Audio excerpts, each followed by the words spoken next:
welcome.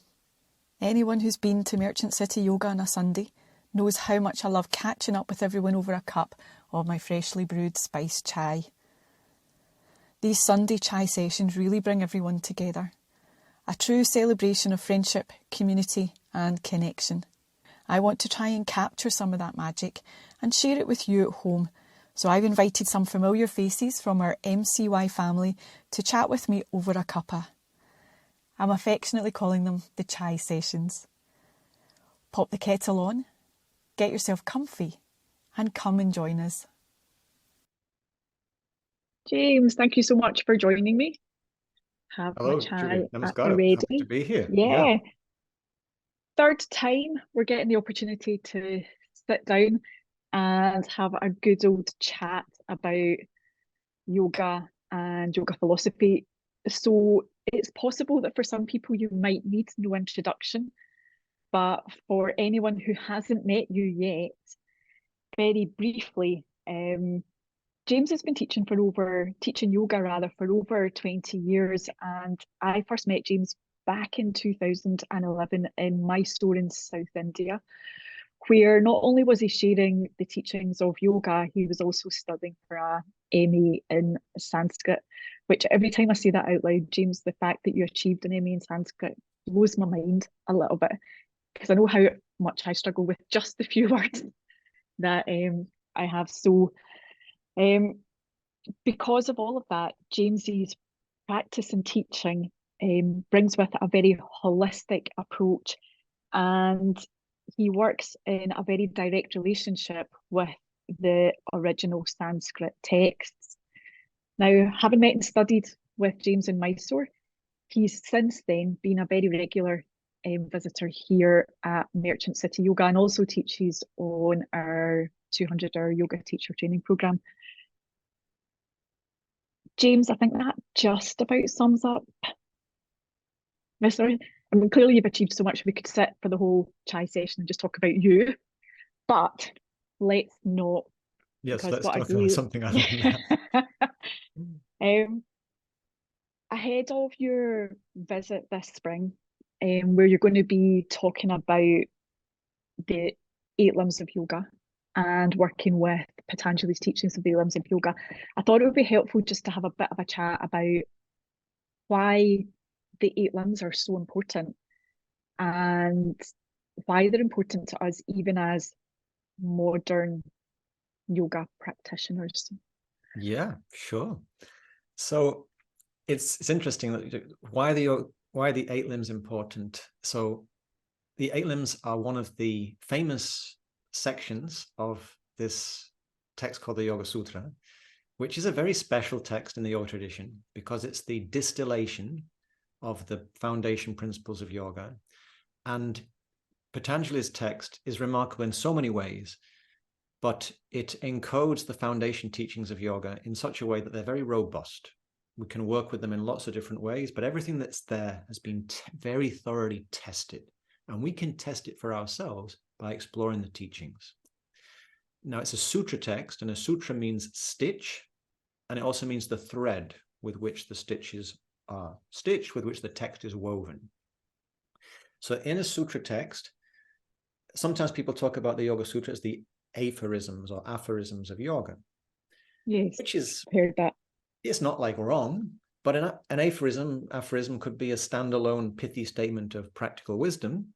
The sutras are that, but there's also this thing, they're a thread. So the whole text is one body of teaching. And as the text unfolds, the deeper understanding of the unfolding teachings is grounded in the earlier foundational teachings. Now, the 8 limbs are very special because one section of them is highlighted by Patanjali as being an essential practice, a kind of all times, all places practice. And there's only one other place in the text where the linguistic presentation also makes clear this is an essential practice. And that's in chapter 1, where Patanjali introduces these 4 ways to behave in 4 types of situations, Sutra 33. So in this in the opening chapter, Patanjali basically tells us what yoga is, what yoga practice is, how yoga works, and how to do it, how to cultivate yoga. And the basic recipe Patanjali offers us, it's very, very beautiful. This is the 33rd sutra, and I could talk about this at great length, but just to be brief for this purpose here, It's a Patanjali goodie. says, when things are agreeable, when there is sukham, a good space, agreeable vibrations, a pleasant situation, Patanjali says, maitri, friendliness. When there is dukkham, difficult space, difficult situation, not so harmonious vibrations, then karuna, compassion, be compassionate. When there is punya, when people are doing wonderful things, when there is virtue, when there is meritorious or beautiful things happening, mudita, let it lift you up, let it fill you with inspiration. And when there is apunya, when you see terror, horror, injustice, things like that, rather than let it disturb you, upeksha, be steady, be equanimous, so you can meet it from the most skillful seat and respond as skillfully as possible. And Patanjali introduces that sutra, and then in the next sutras, 34 to 39, he gives us so many options to cultivate the medi state, the state of being centered, balanced, yoga. And each of those sutras contains the particle va, which means and, or, as well, in addition, optionally. But Sutra 33, no va. So that's the essential practice. It's not you can choose it. No, you have to do that. Let's cultivate those 4 ways of being, which I would love to live in a neighborhood where people all practice that. How would society be like if everybody, when things are agreeable, a different place. Yeah, friendly, we're welcoming, we're open, we're receptive. When things are difficult, we're compassionate. When there's beautiful things, we celebrate it. When there's terrible things, we don't go careening off into fear or anger. We don't let ourselves be intimidated or despondent. Rather, we stay steady and we stay open to insights to help us move forwards through the challenging situations skillfully. Now, this is a prescription for an essential all times, all places practice, but it's also a description of an established yogin. So if automatically, spontaneously, easily, these 4 ways of being overflow from us in those 4 types of situation, we're established in yoga and we don't need to do any other technique. But if we're not, then Patanjali offers us all these other techniques that we can use. And then that's in chapter 1. And at the end of chapter 1, Patanjali lays out how the different mechanisms of meditative practice actually work to facilitate this harmonization of the awareness. Then in chapter 2, Patanjali elaborates further how we can actively cultivate that steadiness, that clarity of insight and awareness, so we can then more easily, readily, spontaneously act in ways that are conducive to harmony and clear-sightedness. And then one of the methods he gives is the Ashtanga. This is when he elaborates the method in the Ashtanga section. And these 8 angas, these are 8 members of a body of practice. So sometimes people have spoken about the 8 limbs as 8 stages or 8 steps. That's not completely wrong. There are situations, contexts in which one can see them as stages, but only some situations. More broadly, these are 8 limbs or members of one body or collective of practice. So when we were born, Judy, and we came out of the womb, we had our little limbs. And it wasn't that our right arm grew first, and then sometime later, once the right arm had developed to adulthood, then, okay, now it's time for the second stage, the left arm to get going, and then the left leg and the right arm, whatever it might be. No. They all grow together. And so it is with the 8 limbs. Now, one way we can understand the 8 limbs, the 8 members of the group, the 8 members of the body of practice, is that they all support and are present in any yoga technique. There can emerge a little bit of confusion about this because the first of the two limbs, yama niyama, they refer specifically to how we behave in the world in relation to ourselves and others, in relation to our energy and the energy of life. Asana, the third limb, is also associated with the practices of Hatha Yoga that work with the pulsations, the ha and the ta, the expansion, the contraction, the up and down, the firming and the relaxing of these different parts of our body. So asana practice, doing yoga postures and all the rest of it, this can be a mechanism, a technique to cultivate yoga, but to also cultivate all 8 limbs. Because asana, in the context of the 8 limbs, does not just mean posture practice, not at all.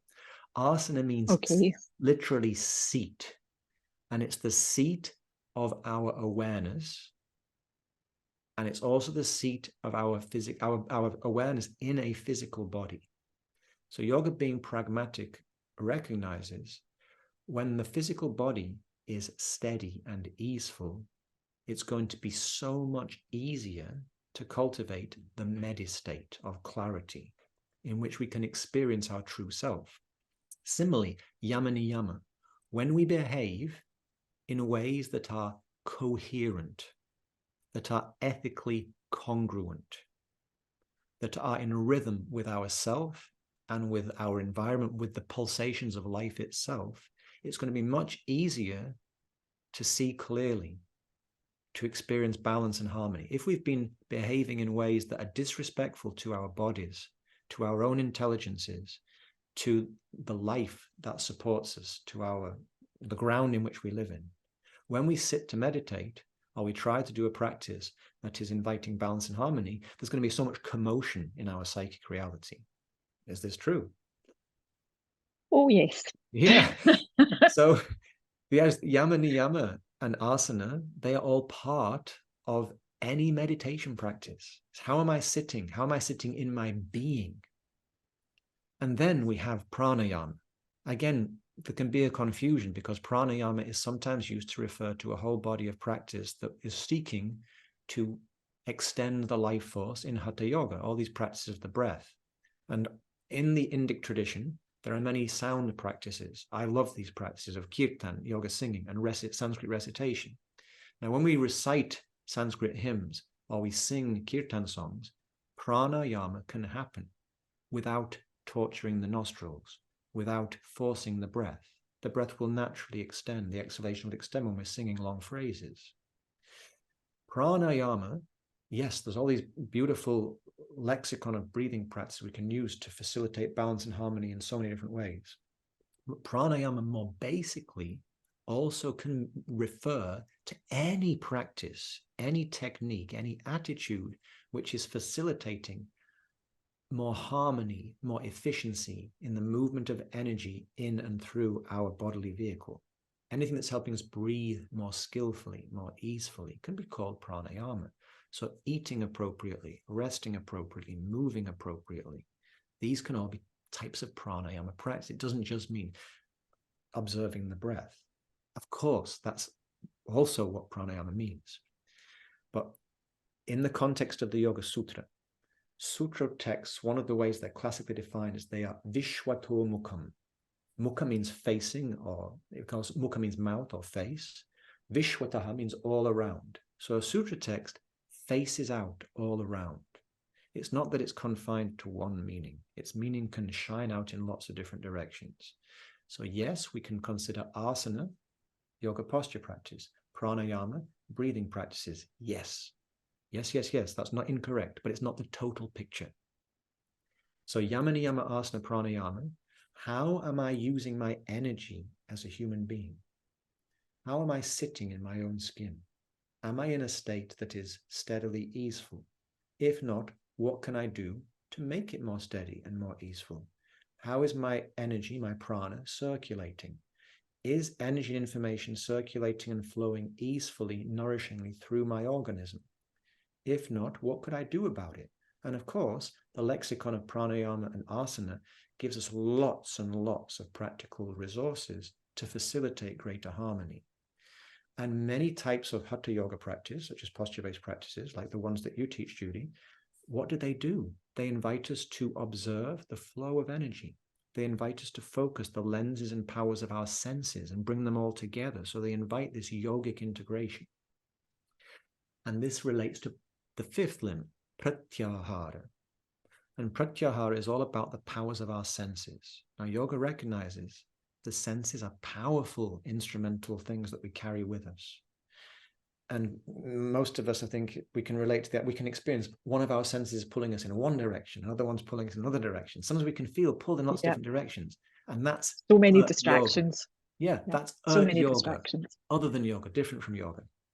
Yoga is when all those powers come together as one. So pratyahara means training the sense powers by harnessing our sense experience and turning it back to the source, the underlying consciousness that's allowing us to experience something at all. So sometimes people talk about pratyahara as withdrawal of the senses, like I'm going to cover my eyes and nose. And no. In certain contexts, one could make that a practice. But more broadly, it's about training and refining the sense powers so they can actually be deployed to serve their higher purpose of helping us relish our essential self. And then the final three limbs relate more overtly, explicitly, directly to the basic practice of yoga, which is meditation.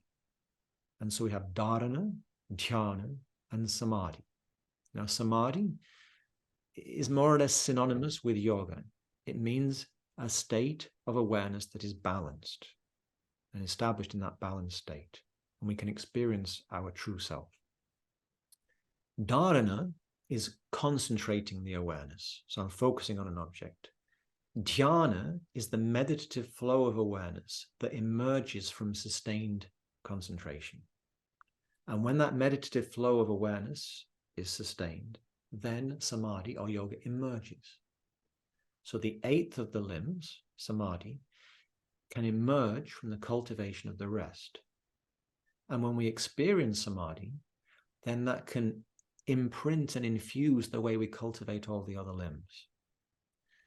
So however we're practicing yoga, if we're in the business of inviting more balance, more harmony, more skillfulness, more efficiency in our lives, this frame or structure of the eight limbs is super practical. And it gives us like a kind of compass to orient in life. And it's a compass that has been tested for millennia, because it was already very tested before Patanjali codified it in the Yoga Sutra. Patanjali's teachings are not, they weren't like a new thing when he set them down. They were the fruit of many, many generations of practice and exploration. So these things have been around for thousands of years and they work. So sometimes these days in the corporate setting, for example, there are some people who've developed like these very helpful models of like 4 quadrants of like, I want to stay in this side of, I want to be in this quadrant. So when this starts to happen, what can I do to mitigate it? So the Yoga Sutra and the Ashtanga, also, we might say, the archetypal setting of the Bhagavad Gita also give us structures that we can refer to and work with, kind of like a compass in our life. So one time when I first started studying all of this 20 plus years ago, it was I remember this was actually in 2003, what I'm going to relay. I was in a satsang class in Bangkok, and one of the group asked our teacher, why does the human bodily vehicle not come with an instruction manual? If God really loved humanity, if creation wanted humans to thrive, why didn't they not give us an operating manual? And my teacher says, well, there is one. It's called the Yoga Shastra. And the most beautiful example is, one of the most beautiful examples is the Yoga Sutra. It's a practice manual. There are things in the sutras that can seem a little bit far out.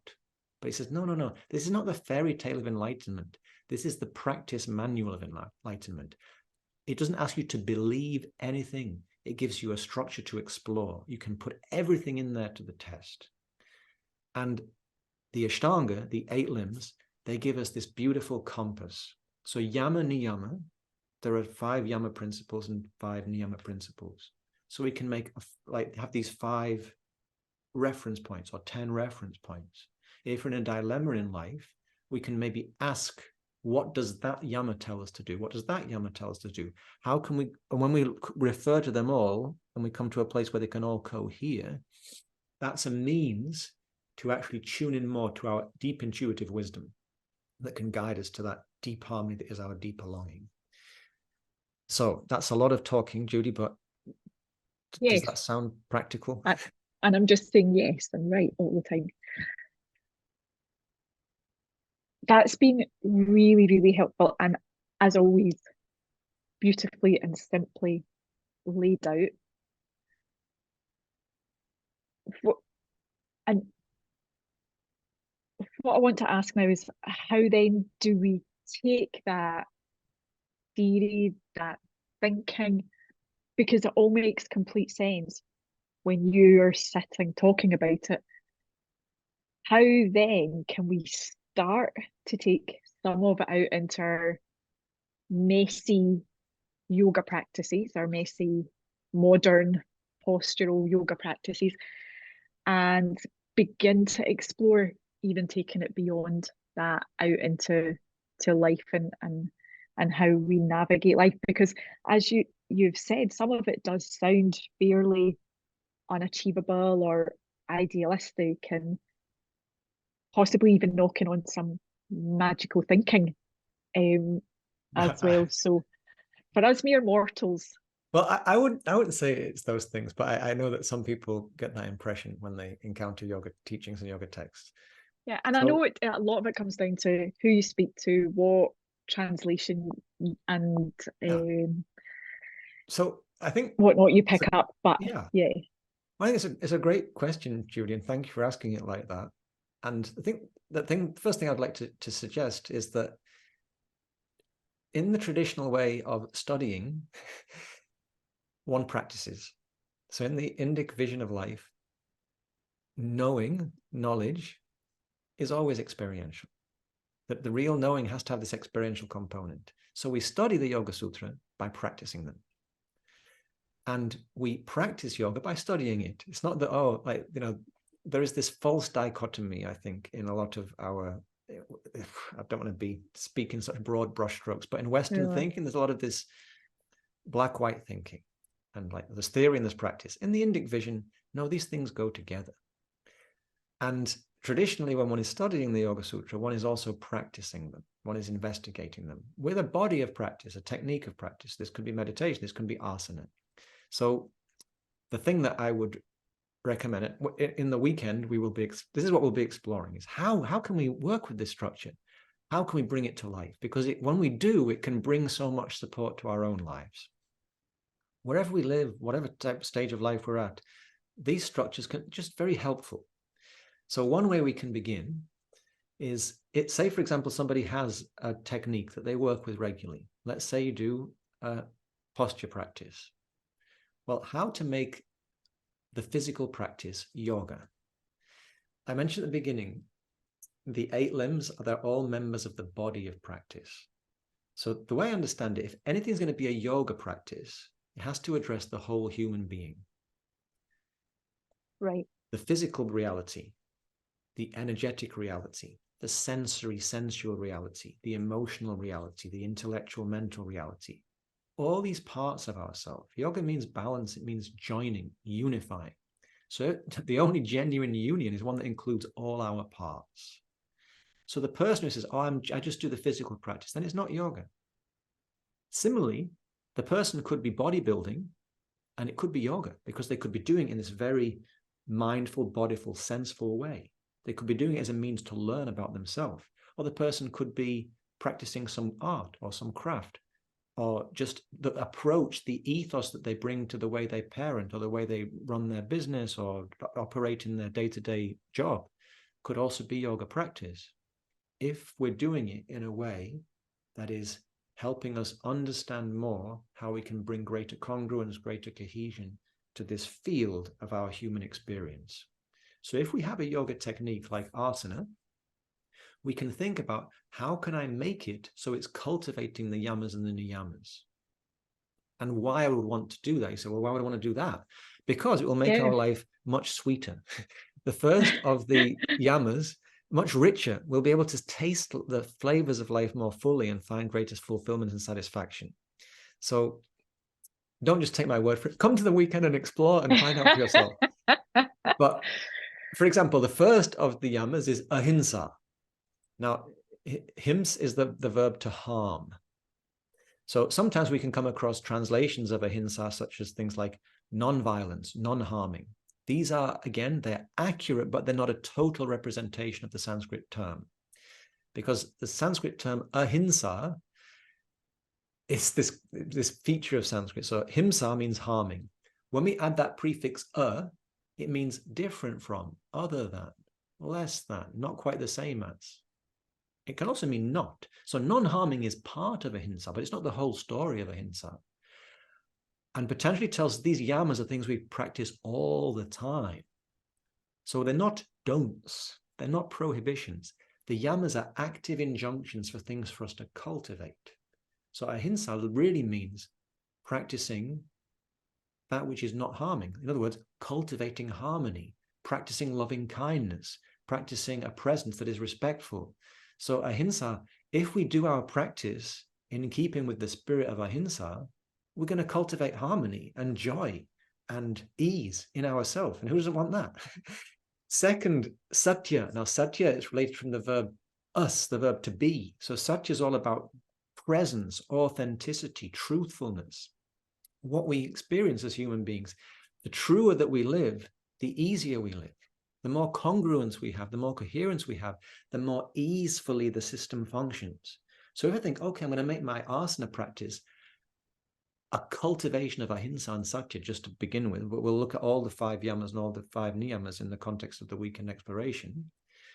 This can start to have a very significant impact on our day-to-day life, because we can start noticing, where am I perhaps harboring tendencies that are getting in the way of the deeper harmony that I would actually like to invite into my life? Where am I perhaps being not quite as authentic or honest with myself as I could be? And how could I perhaps shift that?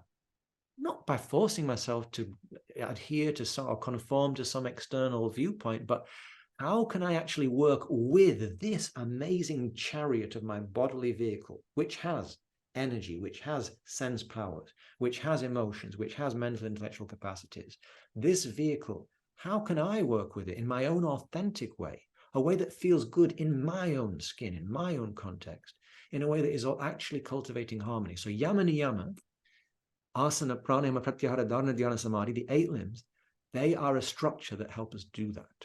And I don't know about you, but I would like more harmony and authenticity and presence in my life. And so the 8 limbs give us a really robust container to do that.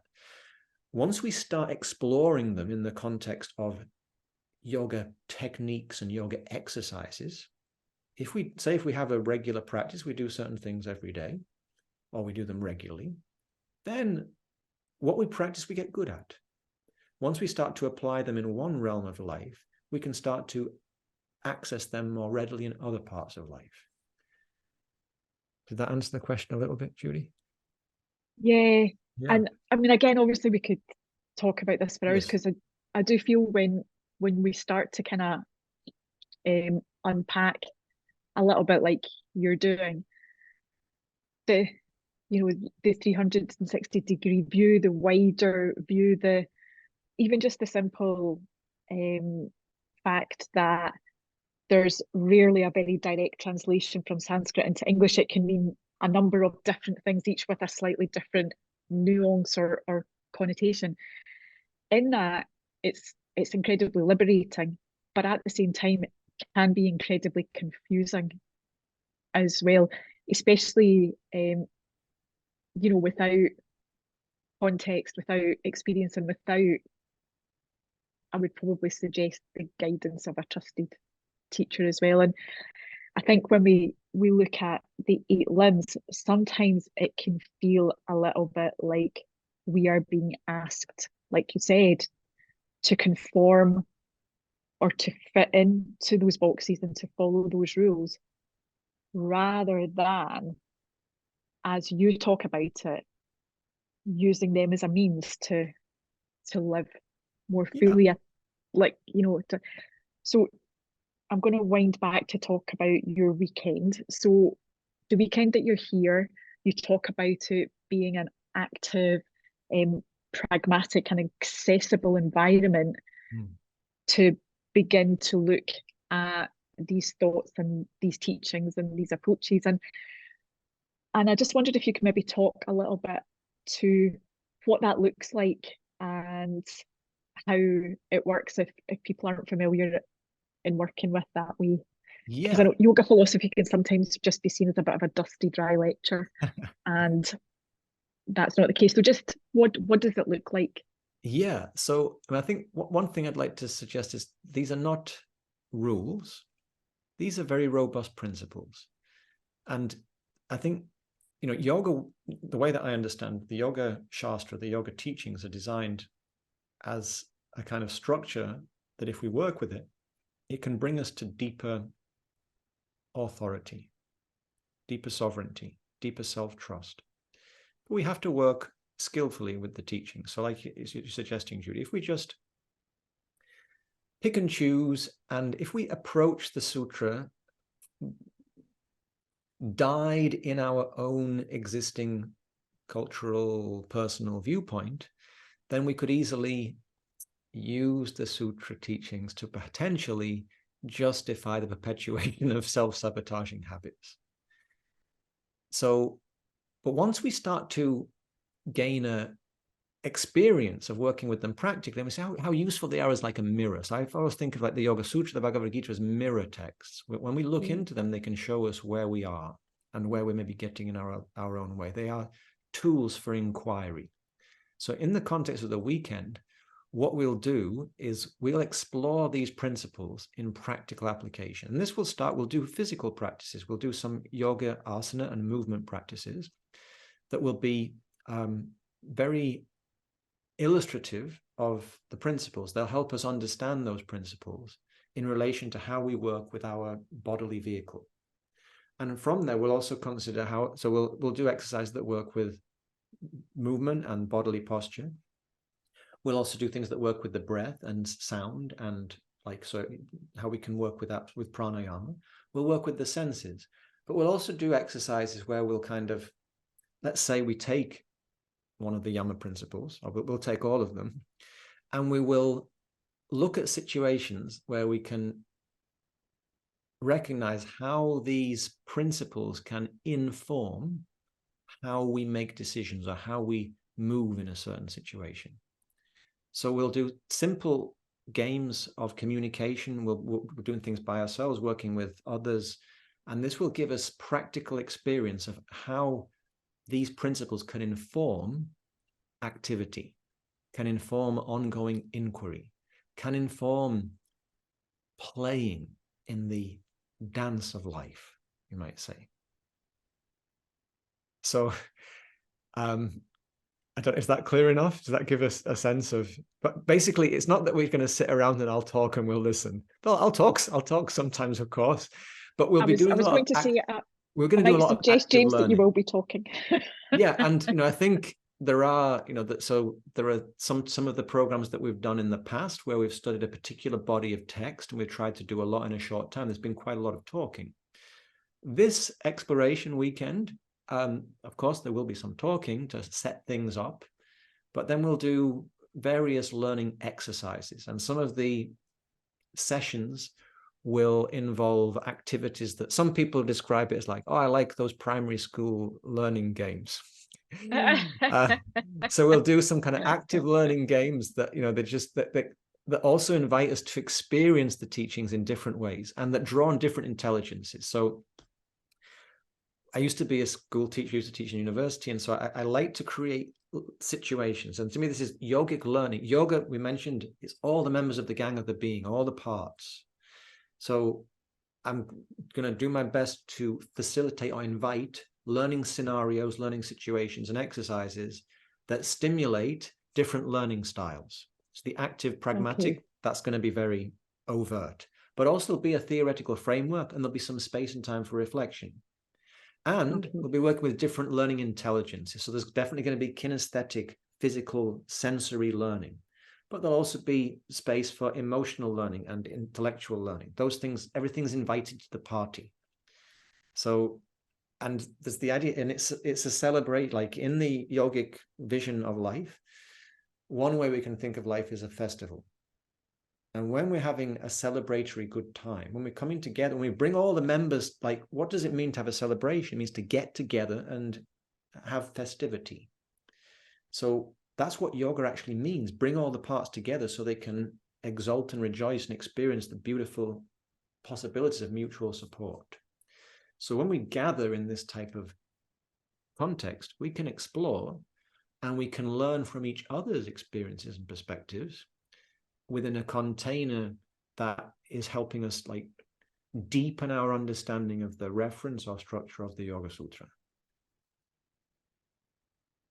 And beautifully brings us full circle, because that's bringing everything together rather than some of the divided thinking around yoga and studying yoga philosophy or yoga practice. It's bringing it together again. Yoga always seeks to Nicely unify. done. And there's so many beautiful stories that reaffirm this, and maybe I'll tell one or two over the weekend.